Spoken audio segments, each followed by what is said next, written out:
Assalamualaikum warahmatullahi wabarakatuh. Semangat pagi.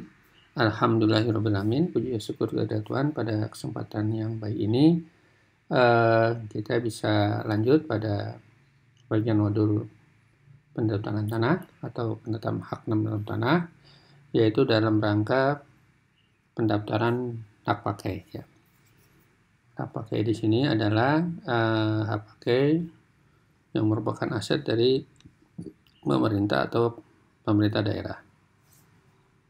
Kalau kita kembali pada teori mata kuliah, teori dan prakteknya, bahwa yang harus kita ingat adalah dalam panitia pemeriksaan tanahnya, tidak hanya seperti selain untuk aset pemerintah atau pemerintah daerah atau BUMN, BUMD, misalnya HGB untuk perorangan atau badan hukum atau hak milik perorangan badan hukum adalah di sini memakai panitianya adalah tim penelitian tanah. Nah, ini teori yang mendasar yang Anda harus tahu, dan ini berdasarkan daripada peraturan Menteri Negara Agraria Garing Kepala BPN nomor 9 tahun 1999 ya. Tentang apa ya? Pemberian penelitian hak atas tanah ya. Kemudian nanti di situ ada lampiran-lampiran yang pernah kita dapatkan di teori ya, lampiran dari 1999 ya. Berkaitan dengan maka permohonan hak, pembaruan, perpanjangan, atau juga penolakan surat keputusan. Baik, jadi namanya pendaftaran tanah itu mendaftarkan alas-alas hak yang ada ya. Jadi alas hak yang ada di sini adalah surat keputusan pemberian hak pakai atas nama pemerintah atau Pemda ya. Dengan nomor, misalnya nomor berkas misalnya 111/2020 kantor pertanahan X misalnya, dengan telah ditetapkan, karena kita melihat ini pembelajaran dari misalnya dokumennya sudah jadi, maka sudah bisa dikeluarkan KKP dan telah selesai dalam waktu 10,2 hari ya. Jadi terukur ya kalau digital gitu. Kemudian tanggal pendaftarannya oleh pemohon Monday 16 November 16 2020 at o'clock 11:56 minutes. Jadi tanggal 16 November 2020 jam 11:59 hari Senin. Adapun kegiatannya yaitu pendaftaran surat keputusan hak pakai dengan status selesai. Tugas terakhir misalnya si Fulan, dan proses terakhir ada loket pelayanan peran, karena ini kita lihat dari berkas yang sudah jadi ya. Kemudian pemohonnya misalnya Mr. AI, dengan pemberi kuasanya siapa? Ya, misalnya di sini aset pemerintah atau pemerintah daerah. Kemudian biayanya yaitu, berkaitan biaya ini kita masuk pada kembali pada teorinya, walaupun ini di luar pendaftaran tanah di hukum pertanahan ya, tapi terkait, yaitu berkaitan dengan penerimaan negara bukan pajak PNBP yang itu dalam PP nomor 128 tahun 2015 tentang PNBP di Kementerian ATR BPN garing. Di sini terlihat bahwa pendaftaran keputusan pemberangkatan ini ada Rp0 ya. Jadi kalau misalnya untuk perorangan 50, untuk badan hukum swasta 100.000, kalau untuk aset ya BUMN, BUMD dia Rp0. Demikian juga kutipannya ya. Biasanya ada kena 50.000, maka di sini nihil 0 ya. Kemudian kita setelah tahapan ini kita masuk kepada tahapan kedua, yaitu tahapan riwayat perjalanan berkas ya. Jadi acuannya riwayat perjalanan berkas ini kalau dalam tataran teorinya yaitu diatur dalam Peraturan Kepala BPN nomor 1 tahun 2010 tentang standar prosedur pelayanan pertanahan atau disebut juga dengan SP3 ya. Kemudian alurnya nanti bisa dilihat di lampiran 2-nya ya. Jadi nanti juga insya Allah akan kita lampirkan dari Perkaban 1/2010 adalah lampiran persyaratan dan prosedur. Di situ ada ya di lampiran 2-nya.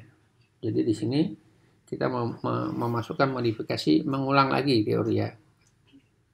Juga mereview apabila belum dipilihkan, juga memahami kembali peraturan tersebut ya.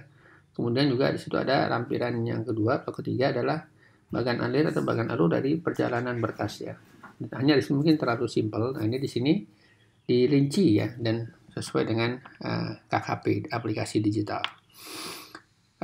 Di sini ada 3 tanggal 16, tanggal 19, dan tanggal 26 November 2020 ya. Tahapan pertama, pada tanggal 16 November 2020 masuklah pada loket pelayanan pendaftaran. Jadi SK Alasak itu didaftarkan oleh pemohon ya, diterima oleh petugas loket pendaftaran. Kemudian setelah itu di ACC tadi berdasarkan Perkaban 1 2010 dan bisa ditempel brosur dan pelayanan persyaratan. Setelah dinyatakan berkas lengkap ya, masuklah jadi loket membayarkan ya, ada yang disebut juga dengan SPS, surat perintah setor bayar ya. Itu biasanya ditentukan waktunya itu ya. Dalam waktu 2 hari atau 3 hari harus mohon harus bayar. Tapi kalau bisa langsung seketika, ya seketika. Kemudian pada tanggal 19 November 2020 diterimalah lanjut dari loket pembayaran, dialihkan alur berkasnya pada subsidi infrastruktur. Ini adalah pelaksana atau petugas subsidi pengukuran pembayaran kadastral ya.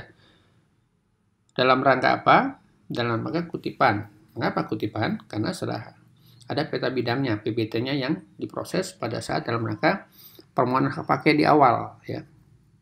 Kalau kita lihat di bawah nanti ada tanggalnya, tanggal 19 terbitnya peta bidang 19 Oktober 2020. Jadi pekerjaan itu sudah sebulan yang lalu diproses pemberian haknya ya, dengan tadi tim peneliti penelitian tanah yang menerbitkan surat keputusan sebagai alasak yang didaftar. Kemudian peta bidang itu kutip dinaikkanlah pada tanggal yang sama, tanggal 19 November juga, kepada Kepala Subseksi Pengukuran dan Pemetaan Kadastral ya. Setelah diperiksa, dikoreksi, dicek petanya ya.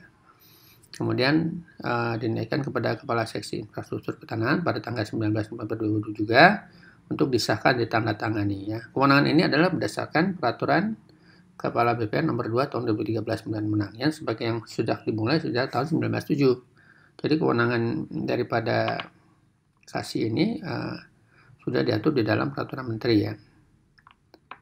Atau kalau kita lihat ini ya bisa dikatakan adalah peraturan, ada pendelegasian wewenang ya, bukan mandat, bukan surat tugas dari kepala kantor, tapi sudah peraturan perundang-undangan. Hanya memang di Undang-Undang Administrasi Pemerintahan, Undang-Undang Nomor 30 Tahun 2004 itu adalah pendelegasian berdasarkan undang-undang ya, bukan peraturan di bawahnya. Tapi oke lah, kita tidak sampai kepada diskusi di sana. Kemudian pada tanggal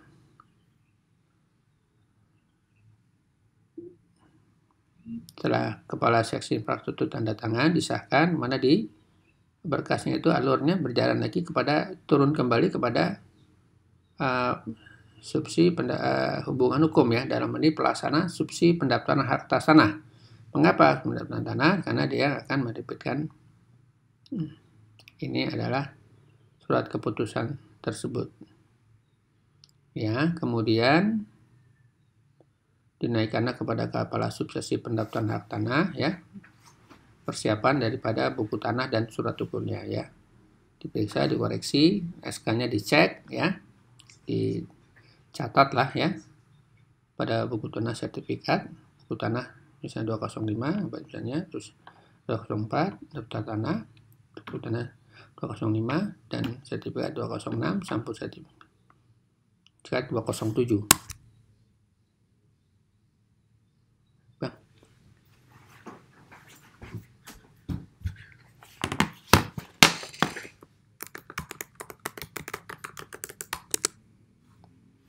Kemudian dinaikkan kepada Kepala Subseksi Pendaftaran Tanah ya, untuk disahkan, ditanda paraf.